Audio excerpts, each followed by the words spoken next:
This is the story of the one. As a maintenance engineer, he hears things differently. To the untrained ear, everything on his shop floor might sound fine, but he can hear gears grinding or a belt slipping.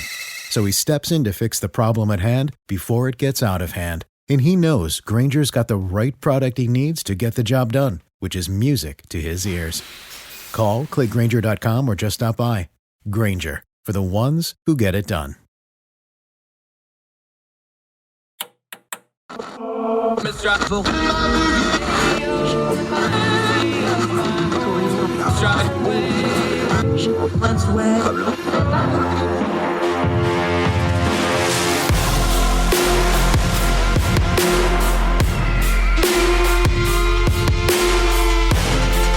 your host, Andrew Donaldson. This is Heard Tell. Heard Tell Show. It's Friday, folks. You made it. Congratulations. A special edition of Heard Tell today. I'm Andrew Donaldson. Thank you for joining us wherever you are across the street or around the world. An election doubleheader. Yeah, we got two guests for the entirety of the program today talking elections. Our friend Joe Szymanski's back. We're going to cover the primaries from this past week and look ahead to a big ticket primary next week in Georgia and what's coming up in elections here in America. Then we're going to go overseas. Our buddy Bill Bowkett over in the UK. The UK just had their local elections. Big doings, very important for what's going to be coming up there. So we're going to talk elections over yonder and elections here both. A doubleheader of election coverage, two great interviews taking up the entirety of your Friday programming. Don't miss a thing, a little different program. This is what we're going to do. Big old information sandwich involving elections today on Heard Tell, and we're going to jump directly into it with Joe Szymanski right now. Welcome to Heard Tell. He's back, our buddy Joe Szymanski. He is from elections-daily.com. He got very little sleep because he is busy up doing things like live feeds and stuff. We had ourselves some primaries on Tuesdays. Let's get right to it, my friend. The one that is still ongoing, Pennsylvania, U.S. Senate, Dr. Oz. Where are we at? What are we looking for? And what's left out there as we sit here and record this on Wednesday afternoon? From what I've heard, it sounds like there's around about 28,000 votes left out there right now. It's mostly absentee ballots, and the problem is a lot of them are out in Allegheny County, where they're not going to be planning on starting to count those things until Friday afternoon, which means we not know about these results until Monday or Tuesday of next week. So that's already immediately going to be a massive potential cause of concern here because it might be a whole week until we hear about what's going on. And because of how tight the margin is right now, it's only about 2,100 votes.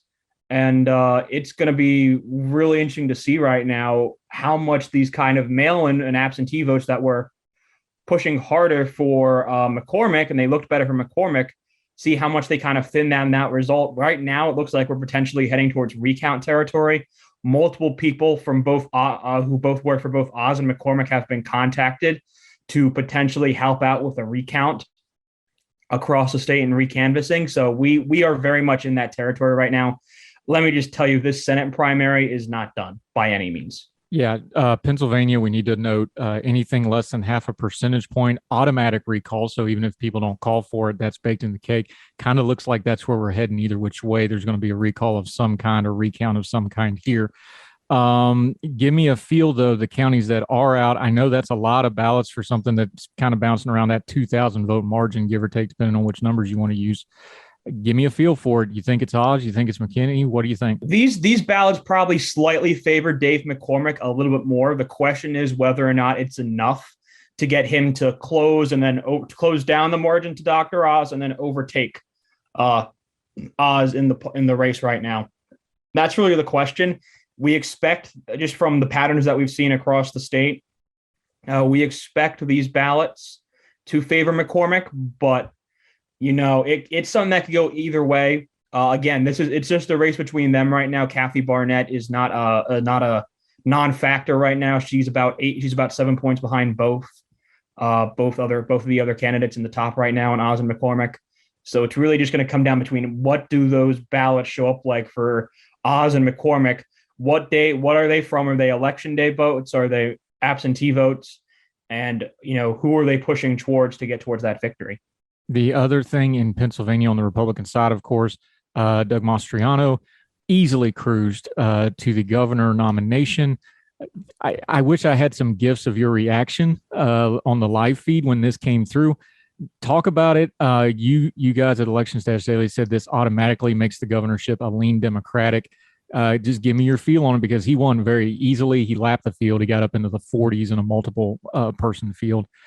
How bad is this for the Republican Party? Because I've said it publicly, I'll say it again here. This guy is unfit for office. He shouldn't have any elected office whatsoever, especially governorship of one of our larger states. Yeah, the problem for Mastriano is, you have outsiders and businessmen who you've seen before who have come out and they kind of say crazy things like he does. But the thing is that Mastriano, as an elected official, as a state senator, he has a record, and that record is not great, to say the least, in terms of probably winning over moderates and winning over key voters that you still do need to win, even a Republican favored year in the state of Pennsylvania. And, there are tweets out there of him supporting martial law. There is a screenshot of a tweet that he retweeted that said that President Trump should appoint Doug Mastriano to lead martial law in the country to figure out what the hell went wrong with Election Day 2020. And, and then Mastriano retweeted that tweet from his personal account, not from his state senator. My concern is that even if he does try the moderate, I don't think he can. There is just too much stuff out there of him like going all in on a lot of the nonsense surrounding 2020 and then going above and beyond that. That's what I think makes a concern for a lot of us. And that's what makes a concern for, a lot of Republicans in the state. That's why they were trying to coalesce at the end there. Obviously didn't work. It didn't help him that Trump decided to endorse Mastriano as kind of a record hedge because he was so concerned about Oz losing in the end that he decided a lot of reports saying that he endorsed Mastriano because he wanted a victory in the state, and that just propelled Mastriano over. It is just a really concerning thing, though. In terms of winning back the governor's race for Republicans, there's a lot of people there who are really concerned about him being able to get over the hump. And Pennsylvania has done this before, where it has elected Republican congressman, it has elected Republican senator, it has elected Republican state house and state senate, but then it elects Democratic governor because either a Republican governor candidate was too crazy or was too unliked to get past a relatively likable Democratic candidate. It happened in 2014. I'm very fearful that could happen again here in 2022 for Republicans. Yeah, and one thing he hasn't retracted that might be the craziest thing he says yet, as far as the average voter getting upset about it, he wants to deregister every single registered voter and re-register them. That kind of stuff I can't even imagine you thinking that, let alone saying, like, telling voters, I'm going to really hassle your life, every single one of you. Doesn't sound good. Before we move off Pennsylvania real quick, of course, John Fetterman, who's still in the hospital, I think he was going to get out today, perhaps. He won his very convincingly. Connor Lamb was thought of as kind of a rising star a few years ago. He got absolutely woodshedded in this race. Fetterman, is he the favorite in this race? Would Dr. Oz be the favorite? How do you stack that up? It's probably it's a toss-up race right now. We've had it rated as toss-up since we knew that Senator Toomey was retiring. Either Oz or McCormick as the Republican nominee. This is going to be a toss-up against Fetterman just because of the closeness of the state. But Fetterman does have some angles he may have to work with if you look kind of deeper into the numbers. He finished a distant third in some very heavily black areas in Philadelphia last night. That will bring some concern to Democratic strategists, whether or not their ticket can bring out the African-American vote, especially in Philadelphia for the fall. That is going to be a key interest of concern here. Fetterman is certainly not someone that should be underestimated, though. I've seen far too many Republicans online underestimate Fetterman. He is not, I've said this before, he's not someone who should be underestimated. I do think that Republicans can end up favoring him the seat by the time fall comes around, but he's not someone that you can overlook and just say, well, he's a guy who dresses funny, he's not going to win in Pennsylvania. You can't say that. That's not something you can say. That's not something you can believe. This is going to be a close race again here in Pennsylvania, and having Mastriano as the governor's nominee doesn't necessarily help matters in that regard either. I hate to put it this way, but we got to go off recency bias a little bit. despite who the candidates are, and I agree with you, Fetterman's got a different kind of style, which people have a hard time getting their head around. That doesn't mean it's not going to be effective. If you get a Dr. Oz, let's say he wins this and pulls this out, you have Mastriano on the ticket. But a lot of people thought Pennsylvania was a gettable get for the Republican Party. I'm starting to get Georgia runoff vibes with these two candidates. Yeah, I would almost say the difference is almost more in style and appearance than even it was in Georgia. I mean, I don't think you get difference in style and appearance than you could get from Doug Mastriano, who, champion of kind of the real right compared to Oz, who even though he pushed up to the Trump base, certainly is someone who looks significantly more like someone who's significantly more like a Lehigh Valley or Philly suburbs-based Republican. I think even more so the Georgia runoffs, we have two very contrasting styles of candidates. I don't think we really know how this is going to work out for, and I don't think we really know what's it going to do when it comes to, how these two are going to interact, whether that's Mastriano and Oz or Mastriano and McCormick. I don't think we really know how they're going to be able to interact with each other. And I don't know how Mastriano is able to, he's going to have to temper himself down if he wants to have a chance. And if he wants to work with these Senate candidates, he's going to have to temper himself down from his acts in the primary.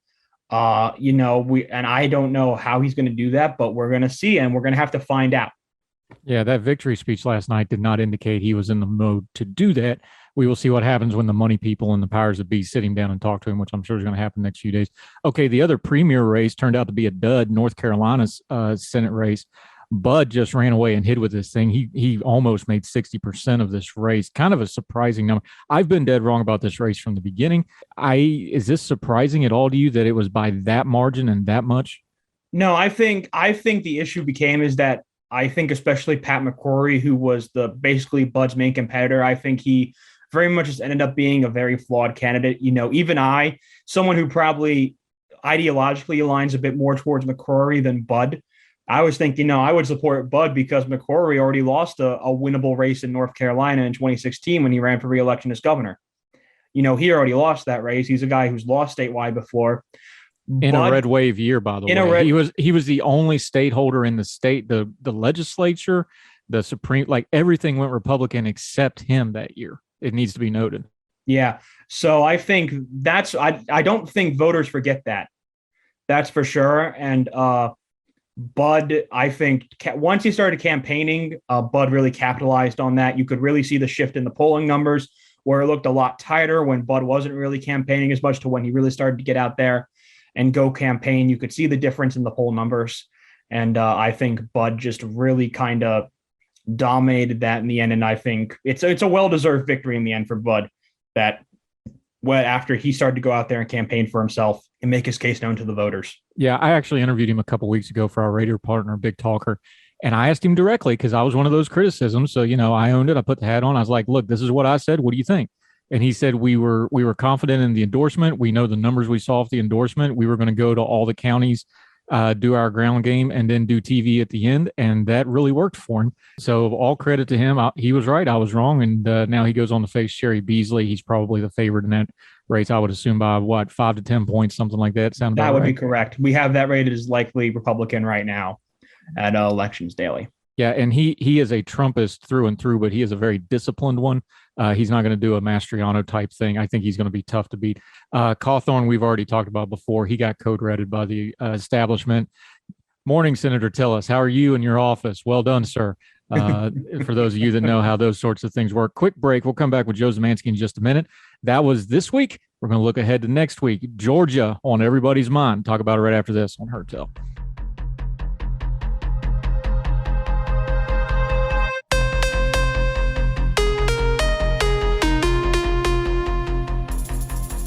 Welcome back to Heard Tell. Joe Szymanski, he is invaluable on this stuff. Elections-daily.com. Eric Cunningham and crew over there. They do good work. If you're not watching them on elections night, you're missing out, especially last night when they discovered that Pennsylvania doesn't know how to count votes and they were going to have to dance for 40 minutes live on air. Very entertaining. Well done, sir. Appreciate your time. I've done live radio. I know how that is. You did pretty well with it. Let's talk Georgia. This is supposed to have been another one of those real key marquee matchup things. This is starting to look like it's going to be an early call and kind of a dud of a night, isn't it? Yeah, so in the last about 3 weeks to a month, incumbent Governor Brian Kemp has started to actually pull away. This is one of the very rare cases where we've seen after a Trump endorsement, the Trump endorsed candidate actually started to lose ground in the polls. We've seen Kemp continually poll above around 53 to 56% of the vote, which would put him above the necessary runoff range in Georgia for a primary. Which is a big deal. If Kemp wins that race, that governor's race almost certainly goes to lean Republican. At this point, general election polling shows him doing about 2 to 3 points better than David Perdue against likely Democratic candidate Stacey Abrams. So it seems increasingly likely that we'll see Kemp versus Abrams round 2. But I think there's also a key race, of course, for Secretary of State. Brad Raffensperger is running for re-election. It's expected that he will make a runoff against Jody Hice, but the likelihood that he'll be favored in that runoff is unlikely. But it does seem like, from what I've heard right now, is that Raffensperger is probably to make the runoff in that race at this moment right now, which will be interesting to see on election night. That is a race certainly worth watching. And that's gone miraculous when you consider where that was, where everybody thought Raffensperger should just pack it up and go to the House. Give the man credit. He fought his corner, and he's actually making an election out of that when a lot of people thought he was DOA, right after the Georgia runoffs when he stood up to Trump. So interesting things going on in Georgia. Okay, Herschel Walker looks like he's going to cruise to victory. Kemp looks like he's going to win 20-plus points. In fact, I just saw where David Perdue's actually paring his schedule back. That's never a good sign right before. No, never a good sign. Sitting Senator Raphael Warnock will be Herschel Walker's opponent. We've already covered it, but just to recap for a second, I think this might be one of the real ugly elections of this cycle, especially in the U.S. Senate. Yeah, this is a race that's going to get nasty. Both Warnock and Walker have questions to their background, especially relating to potential issues with potentially domestic abuse. There's been some claims made against Warnock from what seems to be a messy divorce that occurred between him and his ex-wife. Walker has been accused a couple of times now of domestic violence. This is a race that is going to get nasty. This is a race that I've heard to expect to get nasty between these two candidates. There's a lot of money behind them as well to spend on advertisements for those two. It is going to be a nasty, nasty race. Georgia voters, I feel bad for you. I'm sure all of you down there are feeling burnt out after the last 2 years, especially because of the runoffs that took you another 3 months to get through back in late 2020, early 2021. This is going to be another messy, dirty, expensive race in Georgia. One that's certainly going to be very interesting to watch, but it is going to be messy. Like you said, it's probably going to be very dirty, and it might be hard to watch it sometimes just because of how it's going to be partaken of by those two candidates. So Georgia's up next. We're kind of getting through the meat of the primary season here. A lot of interesting elections yet to go, my friend. Joe Szymanski, let folks know where they can follow you. Your election night coverage just gets better and better every time you guys do it. Well, for our live stream, you can either follow us on Twitter at elections_daily, and you can watch our live streams there. We stream them every time from that point from our Twitter there, or you can follow it. You can follow us and subscribe on YouTube, Elections Daily, right there on YouTube. You can subscribe there, and you can watch our live streams there. Either or would work. You can find me at Joseph Szymanski on Twitter, all one word. That is SZYMANSKI there for my last name. And then for our general ratings, again, elections-daily.com. You can sign up for a weekly newsletter that will show you, that will recap at the end of the week all of our articles from the past week. We will have a ratings update for you shortly. I just completed my finals. I'm probably working on it tonight. We will have a House, Senate, and governor's rating updates all for you guys within the next couple of days. So be on the lookout for those. Yeah, y'all do great work. All right, man, go grab yourself a nap. I know you're a little low on sleep today. Appreciate it. We will have you back again, probably a bunch over this summer. Hot summer of election stuff. Well done, my friend. Joe Szymanski, thank you so much, sir. Thank you for having me on. Yes, sir.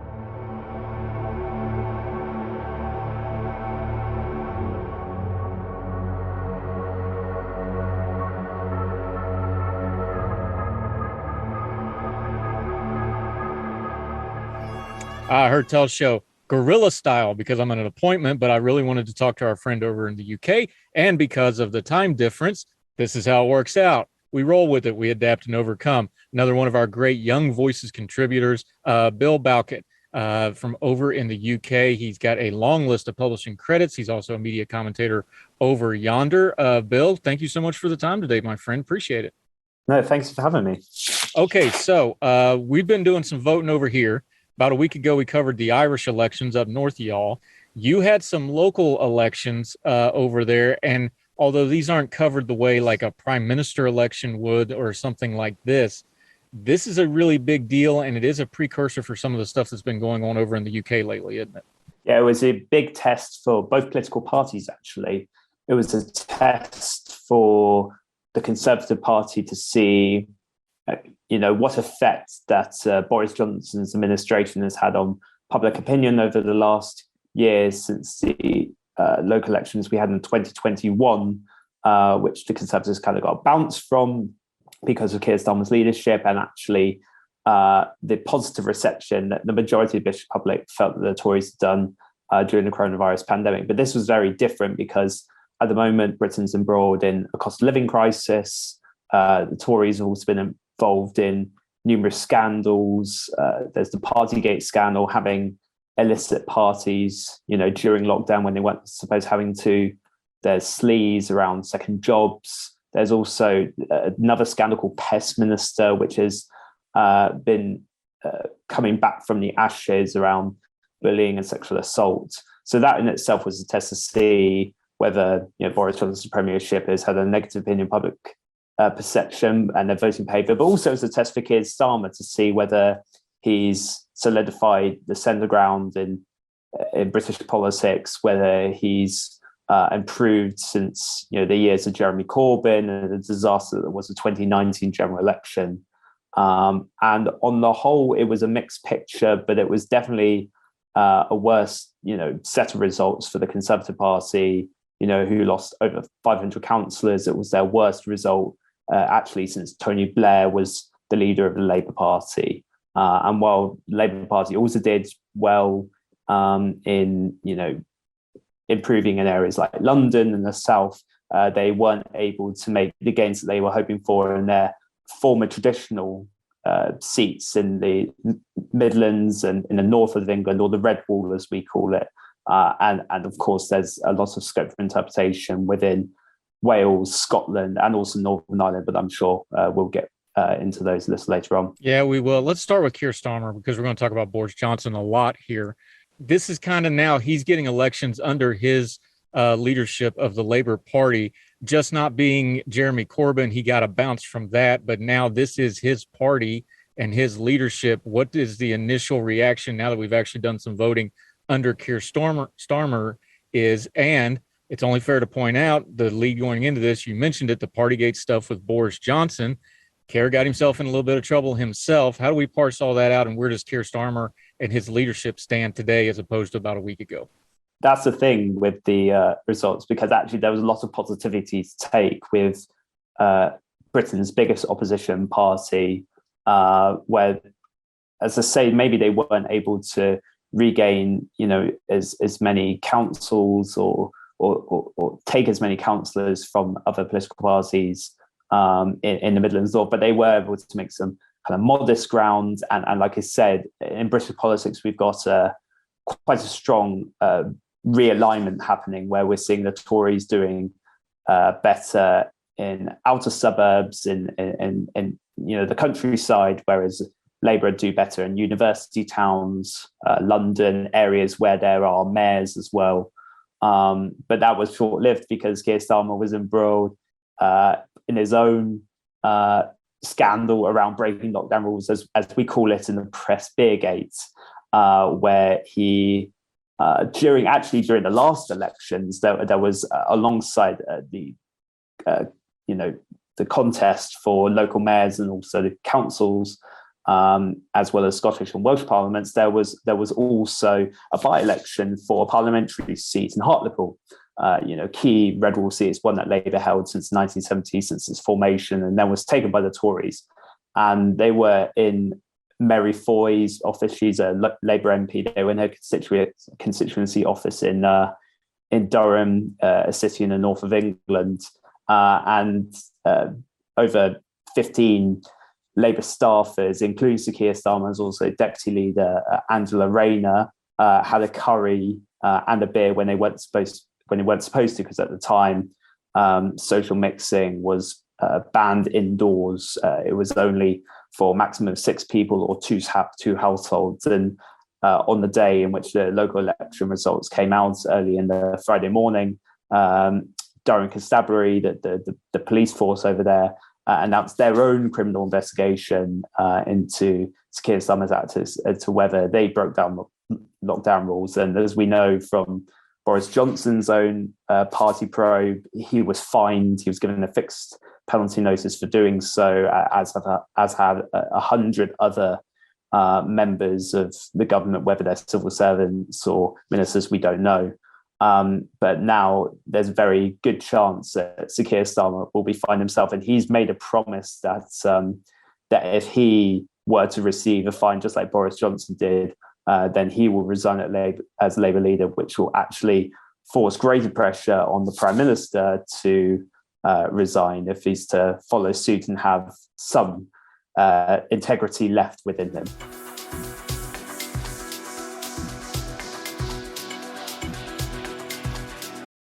For the ones who know safety isn't a catchphrase, it's a culture. And the ones who help make sure everyone makes it home safe. For the safety-minded who watch everyone's backs, Grainger offers supplies and solutions for every industry, as well as safety assessments and training to keep your facilities safe and your people safer. Call, click Grainger.com, or just stop by. Grainger, for the ones who get it done.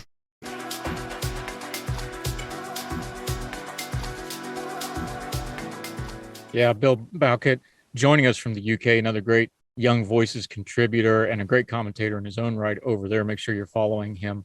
One of the things, the speculation was that Boris Johnson has somewhat rode out the trouble he has is because there's not a clear-cut successor to him in the Conservatives, in the Tories. Is the same true with Keir Starmer? If he holds to this and he steps down, is there a clear-cut successor? Or could we be in a situation come the next general election where both parties are kind of scrambling for leadership at the same time? That's certainly the case, I think, at least in the Tory party. There are several possible contenders to step into number 10 Downing Street. You've got the Foreign Secretary, Liz Truss, who's been centre stage in negotiating a way out of the Northern Ireland Protocol.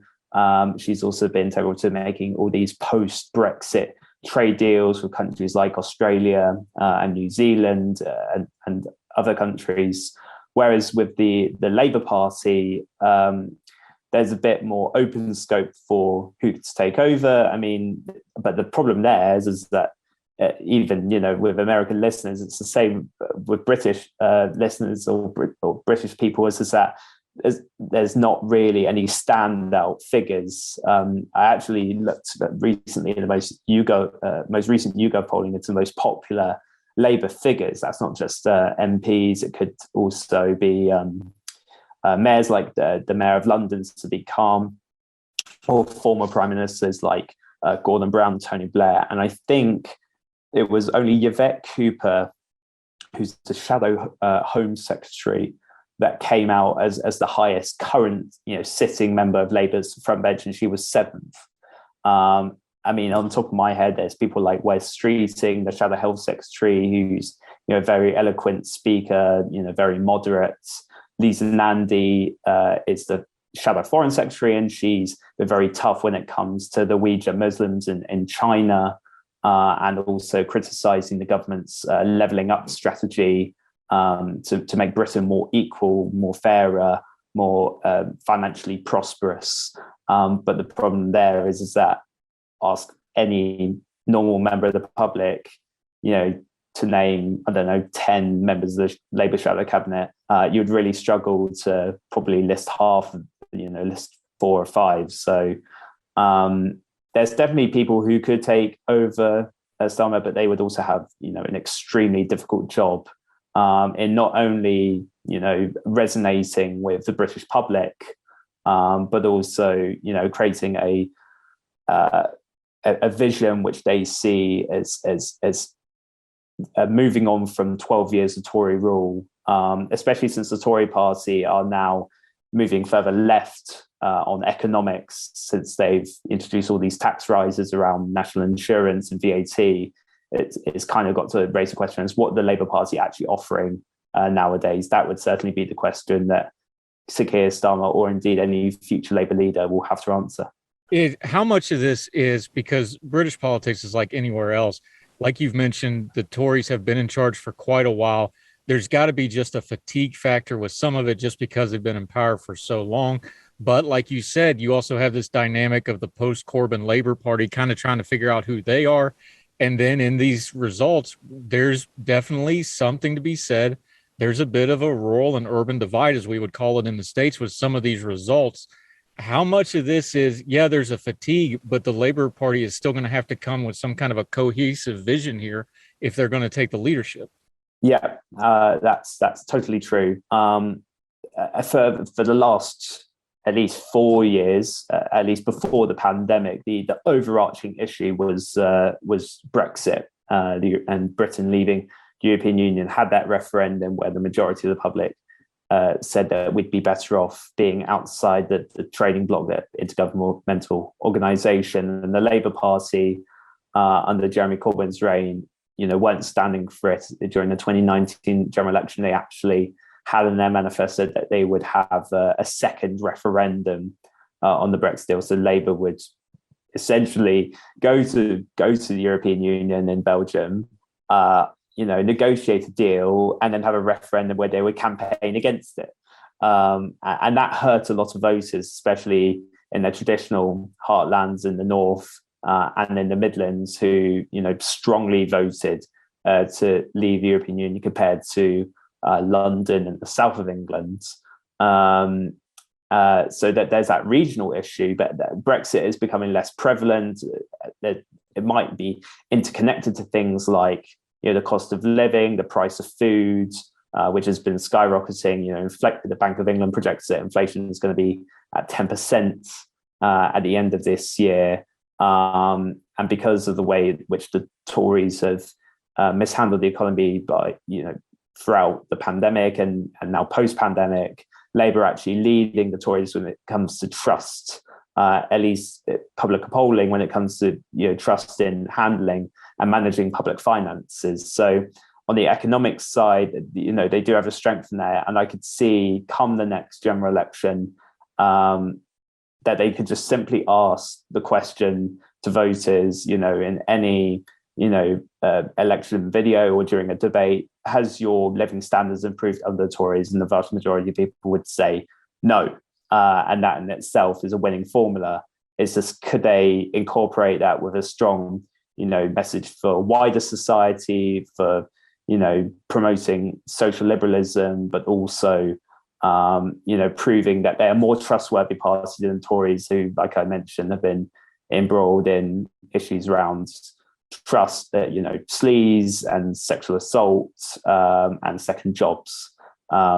It's going to be tough ask. And also the Tories have an 80-seat majority in the House of Commons, and only once in history has a majority been slashed that big.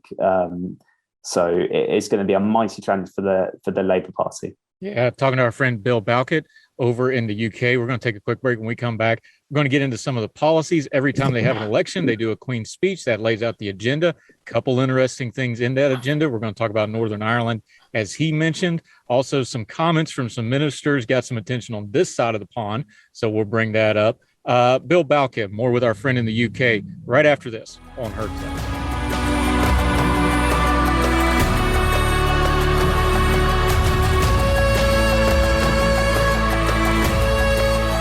Welcome back to Heard Tell. We're talking to our friend Bill Bowkett over in the UK, talking about their recent local elections and the wider ranging implications there. Let's start where we left off, though. In America, we have the phrase when it comes to the elections, it's the economy stupid. I don't know what the British version of that is, but with the cost of living at the forefront, with inflation as high as it is, now double digits in England, projected to maybe even go a little higher before it tops off, I got to imagine it's the economy stupid is pretty much what's on a lot of people's minds over there right now. Yes. Yes, it is. I think at the moment, as polling shows, I think it's the second biggest issue, at least by public opinion standards. But then, like I say, there's other issues that are kind of tied into the economy. The biggest being the decline in living standards.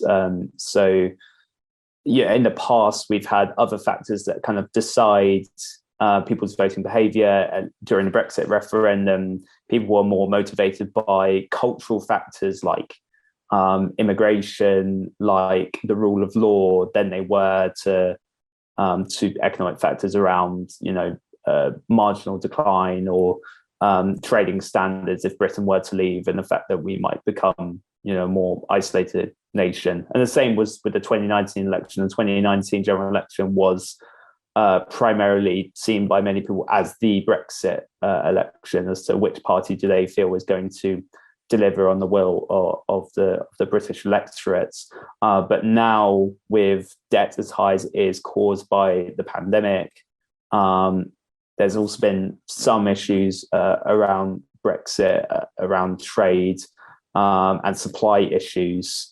And also, we can't forget the war in Ukraine, which is having a massive impact on trade and also on the price of fuel, and also the rise of inflation is meaning that the price of goods are going up. So food prices and prices, in supermarkets are hiking up as well. So is that infamous Bill Clinton quote goes, then yes, I think the economy is by far and away the most prevalent issue that is motivating people, at least on the doorstep. Now, they're talking about the Tories, Bill Bowkett joining us here on Heard Tell. They're talking a lot of policies here, but we're just kind of looking at it from the outside. You're there, you tell me, because of the COVID policies, because of the adjustments from Brexit, because of their tax policies that you already touched on, because of the NHS policies that they've been working on, fairly or unfairly, however you want to parse it out, they're kind of painted into the corner that they're going to have to fight out of. And I don't think they've got a lot that they can really do here, do they?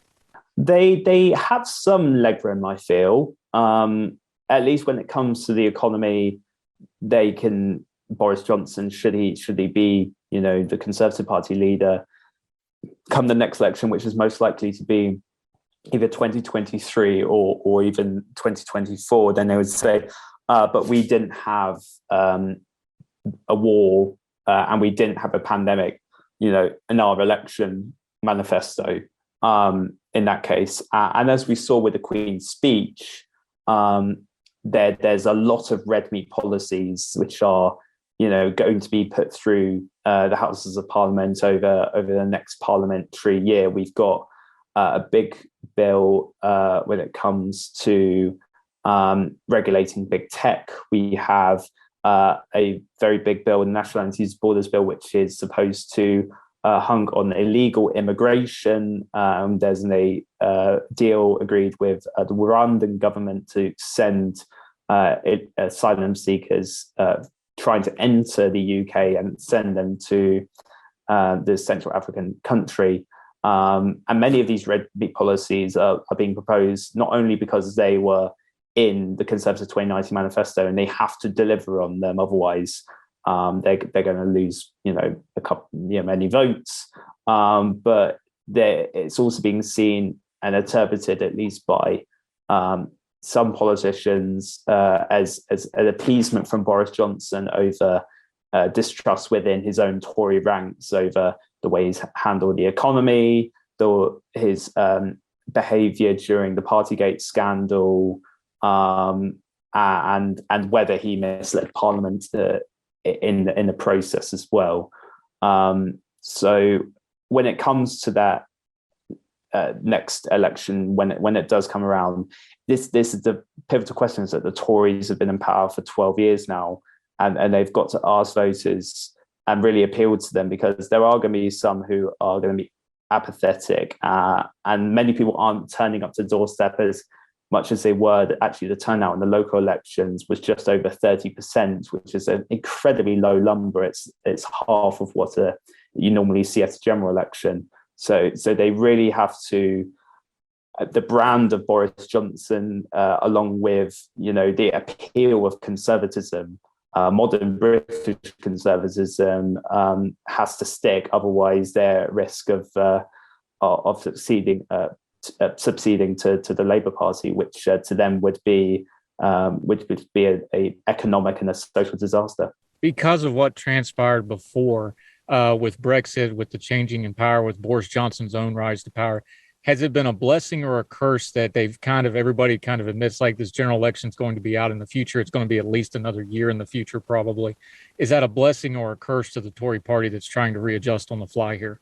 Well, there was one report I saw from Business Insider, actually, Kat Neelan, who heard from several Tory sources that potentially the Tories are eyeing up election this year. And the reason they're doing it this year is because they feel that the economy at this moment of time is not getting any better, with the MPS, as I mentioned, predicting that hike in inflation, hike in interest rates, resultingly as well, that if the state of the economy doesn't improve as they would hope, come 12 months time, then what's the point of holding off for a general election? I mean, that there could be the benefit for Johnson in putting behind some of the more personal Westminster bubble stories, as we like to call them, around Sleaze and Partygate, because as you're seeing with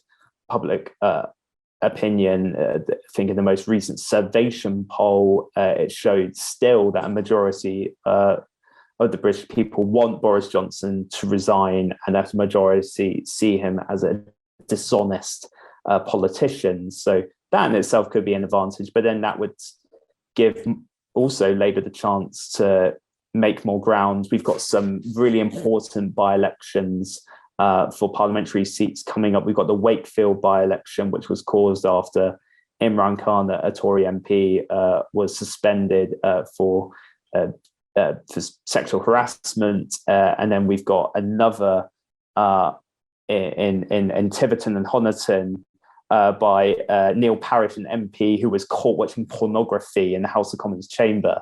And that in itself will be a test. I mean, local elections, actually, as we mentioned, have more local factors involved in it. And the thing is that parties are able to concentrate all their resources into these different marginals and seats to gain the best advantage. But but I think the most realistic solution as date that we can see is probably going to be 2023. Wait till this Metropolitan Police investigations, Partygate, is concluded. Wait until the Durham Police finish their conclusion.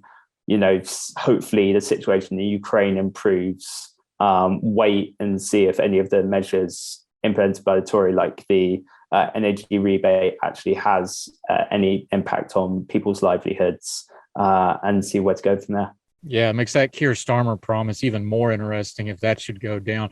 Bill Bowkett joined us real quick before we have to let you go.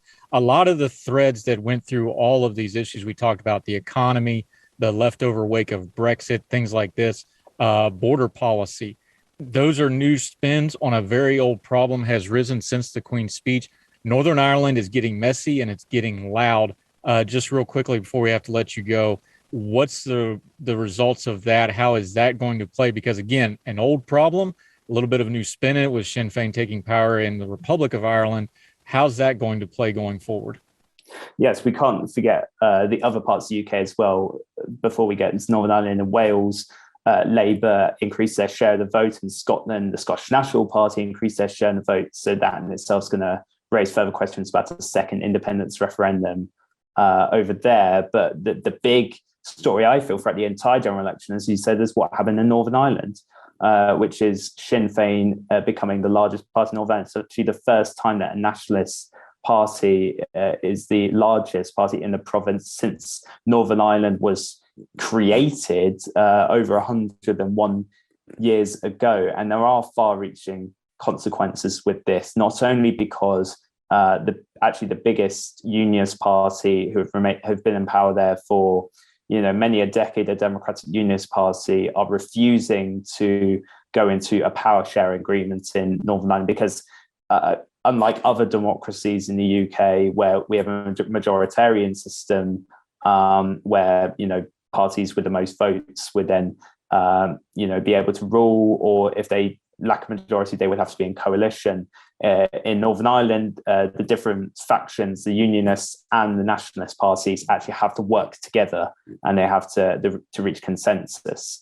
But the Democratic Unionist Party don't want to do it because they see Sinn Féin as historically, the political wing of the IRA. They see that they're going to break up the union. You hear Mary Lou McDonald, the president of Sinn Féin, wanting a border poll, within the next 5 years. And then we've got this issue around the protocol, which ultimately the Sinn Féin support, but the DUP don't, because it's causing trade barriers between the UK, the Great Britain, as we know, or mainland Britain, and Northern Ireland. And we heard today that Liz Truss wants to scrap elements of the protocol in order to reduce bureaucracy, but also in turn respect the Good Friday Agreement, which is what has preserved peace in Northern Ireland over the last 3 decades. Just because they won the majority doesn't come. Actually, if you combine the different votes from the other parties, then unionism is still the largest bloc, at least among voters. But it's certainly going to put pressure on Boris Johnson. It's going to put pressure on the wider union, and it's going to raise further question as to Northern Ireland would be better off as part of the United Kingdom, or whether it would want to unite Ireland for the first time, in over a century. Yeah, very interesting times. We're definitely going to have you back again to continue to cover this, because it's not going to get less interesting in UK politics. Our friend Bill Bowkett over in the UK, my friend, until we get you back on Heard Tell again, let folks know where they can follow you. You have a lot of writing credits. You have a couple things that you have going, also your social media. Let folks know where they can follow you until we see you again, my friend. Sure. So if you want to read any of the content that I and the team at Reaction do, a commentary news website based in the UK, then please do subscribe. It's www.reaction.life. And if you want to follow me on social media, then it's at Bill_Bowkett. And if you're an avid television or radio listener in UK, then you'll probably see me on either GB News or Talk TV. So I'll be around, but if you're interested in British politics, then it's definitely worth paying £80 for a Reaction subscription. Yep. I watched some of your clips. You do good work, my friend, and hope to have you back soon to talk a little more UK politics. Appreciate your time today, Bill Bowkett. Thank you so much, sir. Thank you so much. Appreciate it.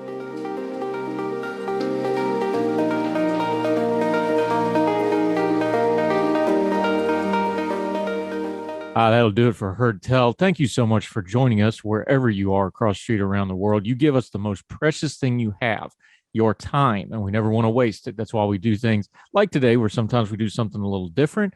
Much election coverage of Over Yonder with our friend Bill Bowkett over in the UK, and here with our friend Joe Szymanski. Every now and then we do things like this, a little different, but different's good. It keeps it shaking up, especially when it's really, really loud in the news cycle. And that's why we're here. We're going to turn down the noise, bring you good information, get to what we need to know to discern the times we're living in, especially during election season. And we also always love keeping up with what's going on with our friends over in the UK and around the world. That's that global perspective we want to keep, even though we do local focus, national focus. Perspective's importance. It's one of our core values here at Heard Tell. So till we see you all again, we hope you have a great weekend. We hope you're with us for the Twice on Sunday replay show on Sunday. Until we see you again on Monday, wherever you are, we hope you and yours are well. We hope you're well fed. And we'll see you again right back here from our Heard Tell. Take care. All the music on Heard Tell is provided under a Creative Content license from monstercat.com. Somos la máquina. This is the story of the one. As a maintenance engineer, he hears things differently. To the untrained ear, everything on his shop floor might sound fine, but he can hear gears grinding or a belt slipping.